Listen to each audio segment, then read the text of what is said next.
Hello students, आज की class का टॉपिक है क्लासिफिकेशन ऑफ कंप्यूटर्स मींस वर्गीकरण ऑफ कंप्यूटर। आजकल मार्केट में अलग अलग टाइप के कंप्यूटर अवेलेबल हैं, लेकिन एक कंप्यूटर की जो बेसिक फंक्शनलिटी क्या होती है कि वो इनपुट लेता है, फिर प्रोसेस करता है और फिर हमें आउटपुट प्रोवाइड करता है। लेकिन जो अलग अलग टाइप के कंप्यूटर होते हैं उनके डेटा को प्रोसेस और हैंडल करने की टेक्निक अलग अलग हो सकती है।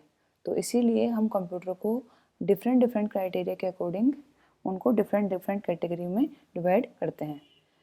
तो जो ये कैटेगरीज हैं कंप्यूटर को क्लासीफाई किया है वो हमने उनको 3 क्राइटेरिया के अकॉर्डिंग क्लासीफाई किया है। पहला है बाय टाइप, मतलब किस टाइप का है। दूसरा है उनकी साइज़ के अकॉर्डिंग, छोटा बड़ा उससे बड़ा। और तो तीसरा है पर्पज़ के अकॉर्डिंग, मतलब जनरल पर्पज़ है या स्पेशल पर्पज़। जो टाइप हैं उसमें 3 टाइप के होते हैं, एनालॉग, डिजिटल और हाइब्रिड। और जो साइज़ हैं उसमें हमने इसको 4 कैटेगरी में डिवाइड किया है, micro computer, mini computer, main frame computer और सुपर कंप्यूटर। और जो पर्पज़ है उसके अकॉर्डिंग जनरल पर्पज़ और स्पेशल पर्पज़। अब हम इनको 1 बाय 1 देखेंगे। तो सबसे पहले हम देखेंगे टाइप के अकॉर्डिंग कंप्यूटर का क्लासिफिकेशन कैसे किया गया है। तो उसमें हमने देखा है 3 टाइप का क्लासिफिकेशन है, एनालॉग, डिजिटल और हाइब्रिड कंप्यूटर। तो सबसे पहले हम देखते हैं एनालॉग कंप्यूटर क्या होता है। जो एनालॉग कंप्यूटर्स होते हैं वो एनालॉग सिग्नल पे काम करते हैं। एनालॉग सिग्नल का मतलब होता है जो कंटिन्यूस सिग्नल्स होते हैं। जैसे मैं बोल रही हूँ तो जो मेरे सिग्नल आएगा वो आपका कंटिन्यूस सिग्नल आएगा। एक तरीके से यहाँ पे भी जो आपको दिख रहा है इसे लाइन है, ये जिगजैग, ये आपका क्या है, कंटिन्यूस सिग्नल है। तो जो कंटिन्यूस डेटा को हैंडल करते हैं वो कंप्यूटर्स कौन से होते हैं, एनालॉग कंप्यूटर्स होते हैं। और जैसे इसके एग्जांपल, ये बेसिकली स्पेशल पर्पस के लिए ही काम आते हैं। और इसके एग्जांपल आप देख सकते हो, सिंपल एग्जांपल कि जैसे ये आपका वोट मीटर होता है वो हो गया। इसके अलावा जो बाइक है, बाइक का स्पीडोमीटर होता है वो, जिसमें इस टाइप की सुइयाँ बनी होती हैं, वो आपका क्या है, एनालॉग कंप्यूटर का एग्जांपल है। इसके अलावा एक सिंपल सा एग्जांपल और हो सकता है, जो आप वॉच पहनते हो जिसमें वो भी आपका एक एनालॉग कंप्यूटर का एग्जांपल है। इसके अलावा दीवार घड़ी होती है वो भी एनालॉग कंप्यूटर का एग्जांपल है। तो सारे ये जो सिंपल एग्जांपल, ये सारे बेसिक एग्जांपल हैं। इसके अलावा एनालॉग कंप्यूटर स्पेशल पर्पस के लिए काम आते हैं। तो जो साइंटिफिक कैलकुलेशन होती है, वेदर फोरकास्टिंग होता है जिसमें इंटेंसिव कैलकुलेशंस होती हैं, वहाँ पे भी एनालॉग कंप्यूटर्स काम आते हैं। फिर जो दूसरी टाइप था वो था हमारा डिजिटल कंप्यूटर। जो डिजिटल कंप्यूटर होता है वो डिजिटल सिग्नल्स को हैंडल करता है। डिजिटल सिग्नल मतलब डिस्क्रीट सिग्नल्स, मतलब जो 0 और 1 के रूप में ही फॉर्म में होगा। 0 और 1 के बीच में कुछ नहीं, बस या तो 0 या फिर 1। तो डिजिटल सिग्नल्स को हैंडल करने वाले कंप्यूटर कौन से होते हैं, डिजिटल कंप्यूटर कहलाते हैं। और ये डिसकंटिन्यूस डेटा को हैंडल करते हैं, जबकि एनालॉग कंप्यूटर कंटिन्यूस डेटा को हैंडल कर रहे थे। जो आप अभी लाइफ में जो हम देख रहे हैं सारे बेसिक कंप्यूटर्स, वो आपके डिजिटल कंप्यूटर के एग्जांपल है। जैसे desktop computer, laptop computer, mobile phone, iPads, iPhones, scientific calculators, ये सारे एग्जांपल हैं आपके डिजिटल कंप्यूटर के। प्रोसेसिंग, जो कंप्यूटर का बेसिक प्रोसेस है वही रहेगा, इनपुट, प्रोसेस, आउटपुट। तो उसमें सबसे पहले क्या क्या करेगा, ये इनपुट के रूप में डिजिटल डेटा लेगा, जबकि जो एनालॉग कंप्यूटर होता है उसमें इनपुट एनालॉग सिग्नल ही जाते हैं। फिर ये अपना काम करेगा, अरिथमेटिक और लॉजिकल ऑपरेशन करेगा, फिर हमें आउटपुट मिलता है। फिर आता है आपका हाइब्रिड कंप्यूटर। जो हाइब्रिड कंप्यूटर होते हैं वो एनालॉग और डिजिटल सिग्नल दोनों के फीचर्स को कंबाइन करता है। मतलब इसमें क्या होता है, आपका इनपुट एनालॉग सिग्नल के रूप में जाएगा, फिर उसमें कन्वर्जन होगा, एनालॉग को डिजिटल में कन्वर्ट करेंगे, फिर प्रोसेसिंग होगी और फिर आपका आउटपुट मिलता है। जैसे ये आपका एक जो है, ये किस किस में काम आते हैं, आईसीयू में, आपका ये इंडस्ट्रीज़ में और पेट्रोल पंप वगैरह में ये काम आते हैं। इसके अलावा जैसे जो ईसीजी मशीन होती है उसमें भी आपका हाइब्रिड कंप्यूटर ही काम आता है, क्योंकि जैसे हार्ट रेट अगर आपको नापना है या कुछ और भी जो काम होते हैं मशीन वगैरह के, तो वो कंटिन्यूस सिग्नल्स लेते हैं, उनको डिजिटल सिग्नल में कन्वर्ट करते हैं और फिर अपना काम करते हैं। फिर हमने जो कंप्यूटर्स का क्लासिफिकेशन देख रहे हैं उसमें देखा था सेकंड टाइप आता है उसमें देखा था साइज और फिर देखा था पर्पस। तो पहले हम एक बार पर्पस के अकॉर्डिंग देख लेते हैं। On the basis of purpose, तो पर्पस के अकॉर्डिंग हमने इनको दो कैटेगरी में डिवाइड किया है। एक क्या है स्पेशल पर्पस कंप्यूटर और एक है जनरल पर्पस कंप्यूटर। तो पहले हम देखते हैं स्पेशल पर्पस कंप्यूटर। जो स्पेशल पर्पस कंप्यूटर्स होते हैं वो स्पेसिफिक टास्क के लिए डिज़ाइन किए जाते हैं कि उनको बोल दिया आपको एक काम ये करना है तो सिर्फ वो वही काम करेंगे, इसके अलावा वो दूसरा काम नहीं करते हैं। और जो मोस्टली एनालॉग कंप्यूटर्स होते हैं वो सारे स्पेशल पर्पस कंप्यूटर्स होते हैं। पर इसका मतलब ये नहीं है कि सबके सब ही आपके स्पेशल पर्पस होंगे। कुछ एनालॉग कंप्यूटर जनरल में भी आ सकते हैं, लेकिन मोस्टली जो एनालॉग कंप्यूटर्स होते हैं वो स्पेसिफिक पर्पस कंप्यूटर ही होते हैं। इनमें रीप्रोग्रामिंग पॉसिबल नहीं है। जैसे मान लो सिंपल सा एक हमने एग्जांपल दिया था स्पीडोमीटर वाला, तो उसमें अगर आपने उसको फिक्स कर दिया तो वो वही काम करेगा। आप चेंज करो कि इसमें कुछ चेंज हो जाए और ये कुछ अलग टाइप का स्पीडोमीटर बन जाए, वो पॉसिबल नहीं है। अगर आपको दूसरा काम करवाना है तो उसमें आपको दूसरा ही कंप्यूटर बनाना पड़ेगा। और इन कंप्यूटर्स को ऑपरेट करने के लिए ट्रेंड पर्सनल की ज़रूरत रिक्वायर होती है। मतलब जो जिनको पहले से पता होता है कि इसको कैसे काम में लेना है वो ही उन कंप्यूटर को काम में ले जा सकते हैं। जैसे मैंने बताया था ये साइंटिफिक कैलकुलेशन में, वेदर फोरकास्टिंग वगैरह में इनका यूज़ लिया जाता है। तो वहाँ पे जिनको पता है कंप्यूटर को कैसे काम में लेना है वो ही उनको यूज़ में ले सकते हैं, हर कोई यूज़ में नहीं ले सकता। फिर आता है आपका जनरल पर्पज़ कंप्यूटर। जो जनरल पर्पज़ कंप्यूटर होता है वो किसी स्पेसिफिक टास्क के लिए नहीं होते, वो मोर देन वन टास्क के लिए डिज़ाइन किए जाते हैं। मतलब अलग अलग टाइप के वो काम कर सकते हैं, डिफरेंट डिफरेंट टाइप के, और इसको हर कोई कहीं पे भी यूज़ में ले सकते हैं। जो हम देख रहे हैं हमारे ये कंप्यूटर्स, लैपटॉप, मोबाइल, जो हमारा मोबाइल है वो भी एक जनरल पर्पज़ हो गया। फ़ोन के लिए भी होता है, चैटिंग के लिए भी होता है, आप उसमें और भी एप्लीकेशन डाउनलोड करके अपना काम कर सकते हो। जो स्मार्टफोन है उसकी बात कर रही हूँ मैं। तो जो जनरली ये होते हैं कहाँ काम आते हैं, घर पे, ऑफिस वगैरह में इनको हम काम में ले सकते हैं। फिर आता है ये है आपके कुछ एग्जांपल। जो जनरल पर्पस कंप्यूटर है उसको हम लेटर राइटिंग में, कैलकुलेशन में, इंटरनेट चलाने में, इनमें हम काम में ले सकते हैं। इनकी कॉस्ट कम होती है अगर स्पेसिफिक पर्पस कंप्यूटर की बात की जाए तो। इनके स्टोरेज कैपेसिटी भी लिमिटेड होती है और ये घर और ऑफिसेस के लिए डिज़ाइन किए जाते हैं। फिर आता है स्पेशल पर्पस की एग्जांपल। ये क्या होता है, स्पेसिफिक टास्क के लिए डिज़ाइन किए जाते हैं। इनमें हम हमारी रिक्वायरमेंट के अकॉर्डिंग और प्रोसेसर, इनपुट डिवाइसेस और आउटपुट डिवाइसेस हम ऐड कर सकते हैं। और बेसिकली ये रिसर्च में, ट्रांसपोर्टेशन में, मोबाइल सर्विसेज में, पॉपुलेशन काउंटिंग में, इनमें ये काम आते हैं। स्पेशली जो काम होते हैं उनके लिए ही ये काम करते हैं। फिर जो हमारी थर्ड कैटेगरी थी on the basis of size. तो साइज़ के अकॉर्डिंग हमने देखा था 4 कैटेगरी में डिवाइड किया है। Super computer, main frame computer, mini computer या माइक्रो कंप्यूटर, मिनी कंप्यूटर और माइक्रो कंप्यूटर। ये सीक्वेंस हम यहाँ से भी स्टार्ट कर सकते हैं, माइक्रो, मिनी, मेन फ्रेम और सुपर कंप्यूटर। लेकिन इसी सीक्वेंस में याद रखो तो ज़्यादा बेटर है, क्योंकि ये इसी सीक्वेंस में बने हुए हैं। इस डायग्राम को देख के हम समझते हैं।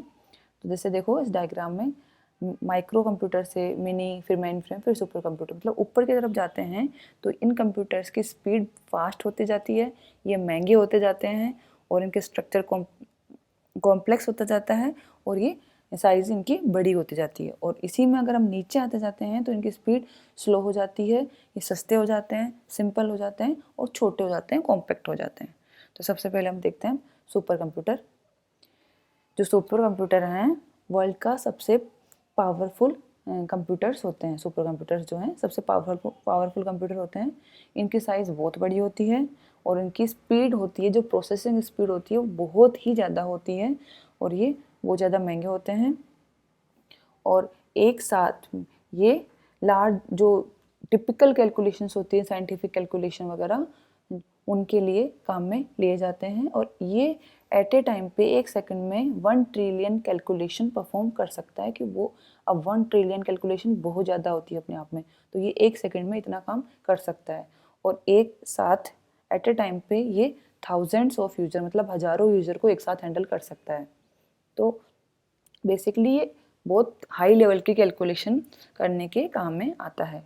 ये ऑटोमोबाइल इंडस्ट्रीज़ में, एरोस्पेस में, वेदर फोरकास्टिंग वगैरह में काम में लिया जाता है। जो जैसे नासा वगैरह हो गया, मून पे जाना है, ये इनके लिए जो स्पेशल पर्पस कंप्यूटर्स हैं ये उस टाइप का कंप्यूटर है। सुपर कंप्यूटर आपका एक स्पेशल पर्पस कंप्यूटर हम कहेंगे इसको।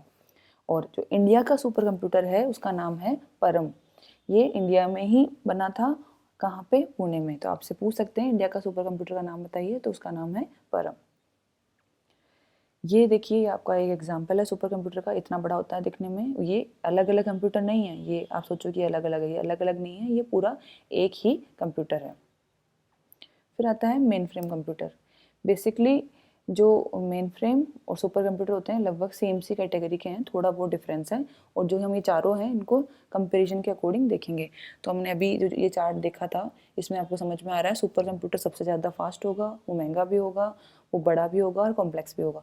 फिर मेन फ्रेम की अगर हम बात करें तो थोड़ा सा सुपर कंप्यूटर से थोड़ा सा स्लो हो जाएगा, उससे थोड़ा सा सस्ता हो जाएगा, उससे कम कॉम्प्लेक्स होगा और साइज़ उससे कम हो जाएगी।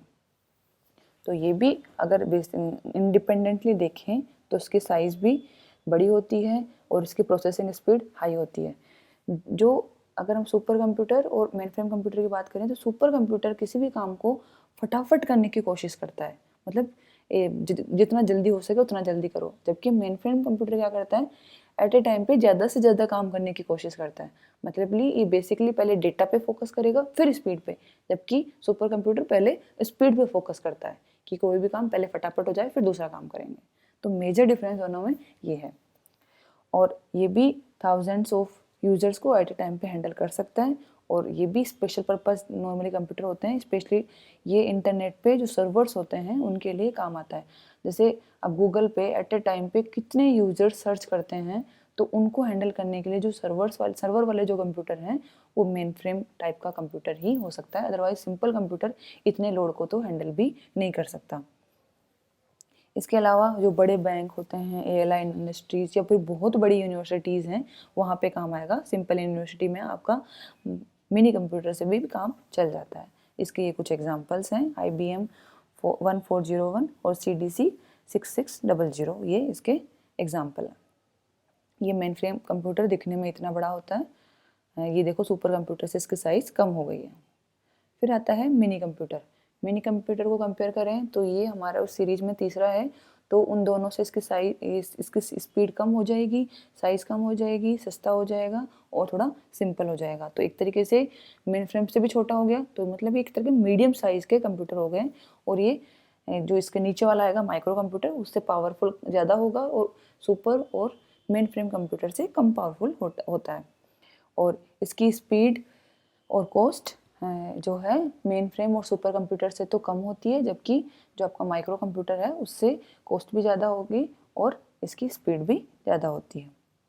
और ये hundreds of users at a time पे हैंडल कर सकता है। मतलब आप मान के चलो 1 से लेके 200 300 इतने ही यूजर वन टाइम पे ये हैंडल कर सकता है। जबकि सुपर कंप्यूटर और मेन फ्रेम कंप्यूटर था वो थाउजेंड्स ऑफ यूजर्स को एट ए टाइम पे हैंडल कर सकता है। और ये भी कॉमनली जो सर्वर्स होते हैं उनके लिए डिज़ाइन किए जाते हैं। ये बिज़नेस में, जैसे मैंने कोई मेरा बिज़नेस किया उसमें बड़ा सर्वर चाहिए डेटा वगैरह को हैंडल करने के लिए, तो वहाँ पे काम आ गया। कॉलेजेस वगैरह हैं जैसे एजुकेशन में, तो वहाँ पे सारे डेटा को एक कंप्यूटर में, जैसे उस सर्वर कंप्यूटर है वहाँ पे रख दिया, तो ये सर्वर वगैरह में काम आते हैं। इसका एग्जाम्पल है PDP-11। इसकी साइज़ छोटी हो जाती है, मीडियम साइज़ का कंप्यूटर है। जो हम देख रहे थे जिसमें एक डेस्कटॉप होता है, CPU होता है, कीबोर्ड माउस वगैरह, वो आपका जो एक टेबल पे आ जाए बेसिकली, वो मिनी कंप्यूटर की कैटेगरी में आता है। फिर आता है माइक्रो कंप्यूटर। माइक्रो कंप्यूटर हमारे स्क्रीन सबसे नीचे है, तो सबसे स्पीड कम होगी, सबसे सस्ता होगा, ये सबसे और कह सकते हो कॉम्प्लेक्स कम होगा और साइज़ भी बहुत छोटी हो जाएगी। और ये जनरल पर्पस कंप्यूटर की कैटेगरी में आता है, स्पेशल पर्पस की कैटेगरी में नहीं है। जबकि सुपर और mainframe computer basically special purpose computer ही होते हैं।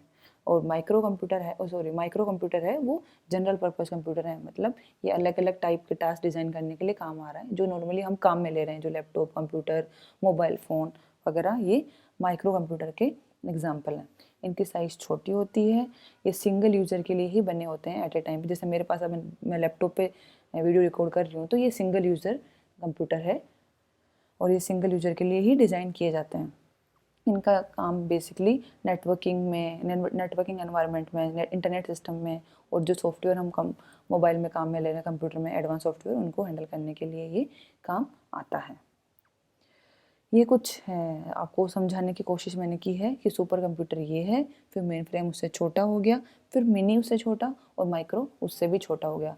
माइक्रो की कैटेगरी में लैपटॉप, जो आपके आईपैड, टैबलेट्स, मोबाइल, ये सारे आपके माइक्रो कंप्यूटर की कैटेगरी में आते हैं।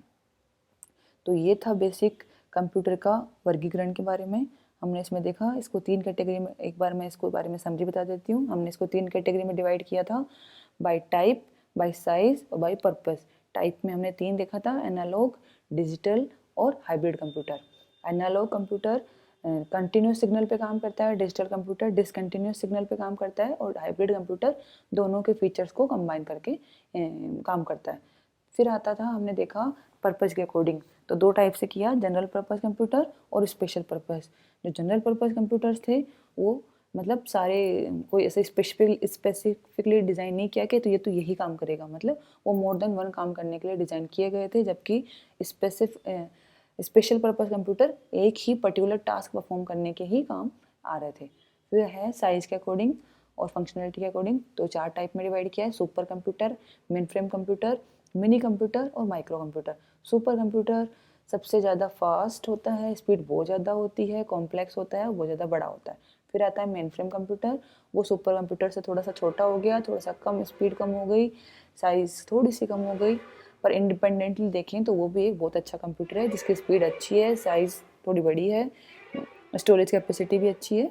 फिर आता है आपका मिनी कंप्यूटर। मिनी कंप्यूटर आपका कह सकते हो जनरल पर्पस में इंक्लूड हो जाता है, ये भी सर्वर वगैरह में काम आता है, उनसे कंपेयर करो तो स्पीड वगैरह कम हो जाती है। फिर आता है माइक्रो कंप्यूटर। तो ये था बेसिक आपका कंप्यूटर क्लासिफिकेशन ऑफ कंप्यूटर्स के बारे में। आई होप आपको सब समझ में आया होगा। आज के लेक्चर के लिए इतना ही। Thank you.